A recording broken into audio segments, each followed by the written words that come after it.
Okay, I'm just in the process of getting my old furnace, a 1988 model. It's a Carrier 395 BAW 060 120, and getting it replaced with a new model. This is after 28 years.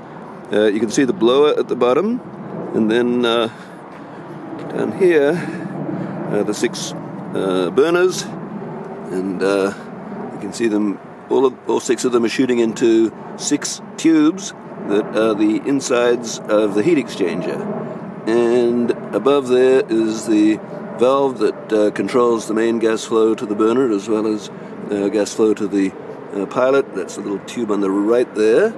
And the pilot goes down there and up into the thing there, and the spark ignites the pilot.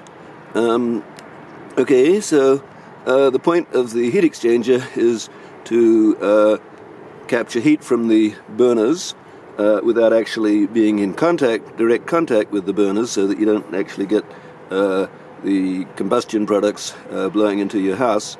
The combustion products go up through the heat exchanger, which I'll show you in a moment, and they're drawn up by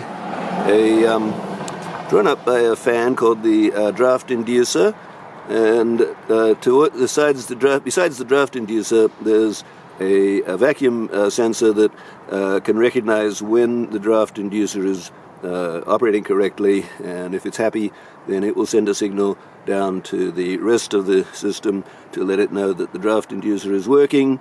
The draft-inducer will be sucking air through from where it goes into the burner, up through the heat exchanger, and out this vent at the top that goes up to a flue that exhausts through the top of the house. And so that's the path of the heat. Now, like I said, the combustion products go that way, and you don't want them entering the house.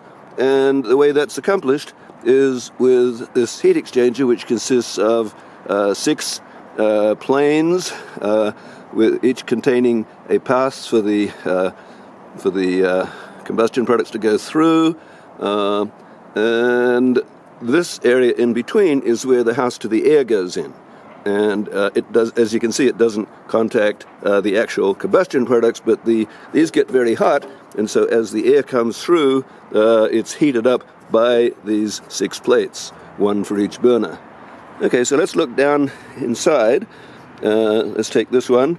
So it's hard to get this thing focused correctly all at one time, but right at the bottom there, see this one, right at the bottom there, the air, or the flame goes into each of these. That's a tube halfway up. There's another tube even further down. So the actual path of the flame, the hot air, is through a tube right at the bottom there, and there's one here and one in this one, and so on for the other of all of those 6 heat exchanger units.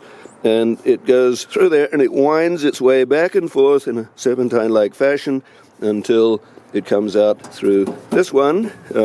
You'll notice that, you might be able to see that at the bottom it's fairly wide, and gradually it gets narrower and narrower. At the same time, the air gets cooler and cooler because heat's being sucked out of it.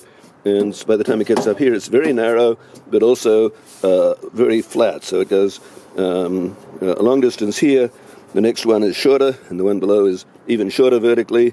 And finally, it comes out at the top end here, and that's where it's sent to the flue. And that's really the whole thing. That's a complete 1988 furnace.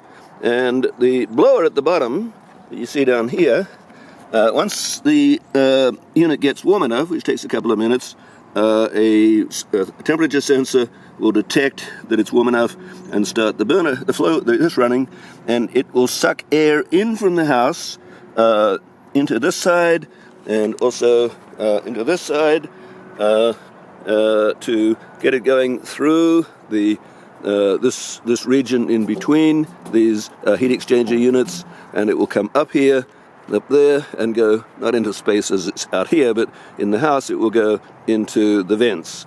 And that's basically how a furnace works. That's the whole thing, and it's really nice that it's sitting out here. I suppose one could go into a store and look at it, but it's very convenient to have it sitting here. So that's all I have to say.